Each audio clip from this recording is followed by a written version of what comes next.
je m'appelle Lydiane et je suis présentement sur les Plaines d'Abraham, qui est le site officiel du pentathlon des neiges. Et pour cette capsule, nous allons parler de la course à pied, qui est la deuxième épreuve du pentathlon. Je suis en compagnie de deux pros. Et justement, à ma gauche, on a Bastien qui va nous parler un peu du mouvement, de l'entraînement.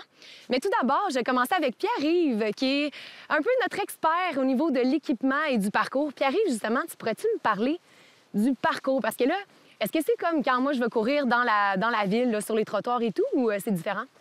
Oui, alors c'est un parcours qui reste très facile, accessible, un peu comme quand tu vas courir dans la rue. La seule exception, c'est que c'est sur la neige. Donc, c'est une surface qui est un petit peu plus instable, ça glisse un peu, ça dérape. C'est un petit peu comme quand tu cours dans du sable. Oh! Et j'imagine qu'on doit avoir une chaussure qui est appropriée pour ça? En effet, l'idéal, c'est d'avoir vraiment une chaussure de trail avec des crampons, des bons crampons pour maximiser l'adhérence. Puis l'idéal, c'est vraiment un soulier comme celui-ci où on va avoir des bons crampons en plastique, mais en plus, on va avoir des petites pins en métal qui vont vraiment permettre une bonne adhérence sur la glace. Donc à ce moment-là, c'est un maximum de fun garanti. Oui, je pense qu'avec ça, je serais vraiment bien équipée. Mais côté mouvement, Bastien, j'imagine que ça amène une certaine adaptation de courir sur la neige. Absolument. Dans le fond, l'humain est fait pour courir sur n'importe quelle surface, que ce soit un champ, la montagne, la neige. Chaque section ou chaque type de surface amène un changement de comportement pour le coureur. Qu'est-ce que tu veux dire par adaptation de comportement?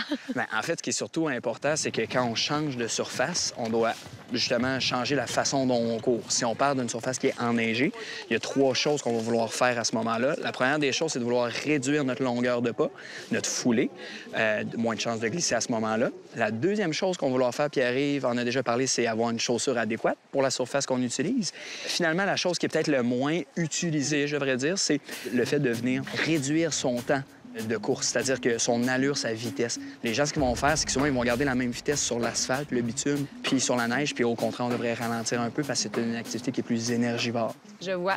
Et là, moi, si je vise le pentathlon, est-ce que je continue de m'entraîner dans la ville ou je dois adapter mon programme et aller commencer à courir sur la neige? Bien, c'est sûr qu'on peut continuer de courir en ville pour se préparer pour le pentathlon. Si on parle de l'idéal d'optimiser nos performances, bien, c'est sûr que si on a la chance de se retrouver sur une surface qui est enneigée, pas obligé de venir sur les plaines, mais vraiment quelque chose qui est près de la maison, bien, c'est l'idéal. Là, la journée de la course, là, comment ça se passe? Est-ce qu'on se donne à fond ou on se retient? Qu'est-ce qu'on fait? Bien, il y a deux choses à ce niveau-là. La première des choses, on doit respecter les mêmes recommandations. Hein? Notre foulée, il ne faut pas qu'elle commence à devenir celle de Bambi. On reste ça très court une fois de plus. Puis la deuxième des choses, c'est qu'il faut se garder de l'énergie pour la deuxième portion du parcours. C'est-à-dire, commençons un rythme soutenu, mais gardons-nous un peu de gaz pour la fin de l'épreuve quand même. J'ai entendu dire que pour éviter les blessures quand on court à pied, il faudrait modérer notre impact. Comment on fait ça? Ouais. Bien, en fait, l'impact, il faut savoir c'est quoi initialement. C'est vraiment le loading vertical, le coup qu'on va donner là, de haut en bas sur le sol. Les façons de venir réduire ça, c'est la même chose que courir sur la neige, dans le fond. C'est d'avoir une foulée qui est plus courte, une longueur de pas plus courte, d'avoir une espadrille qui est près du sol, puis d'éviter de faire du bruit. Vraiment de courir là, en s'entendant le moins possible. Exactement. Tout léger, c'est une bonne façon de le dire. Et comment on trouve notre propre rythme de course? Oui, je vais scinder ça en deux. On a parlé déjà de la compétition où est-ce qu'on veut se garder un peu d'énergie pour le lap final. Ouais. Bien, si on parle de l'entraînement, ce qu'on va vouloir à ce moment-là, c'est l'équivalent de 80 4 sorties sur 5, où est-ce qu'on va pouvoir aller à un rythme, une allure où on est capable de parler avec les gens avec qui on court. Si jamais on n'est pas capable de soutenir la discussion, bien, c'est probablement un peu trop vite. Merci, c'est noté. Merci, les gars. Je pense que je suis prête pour le pentathlon.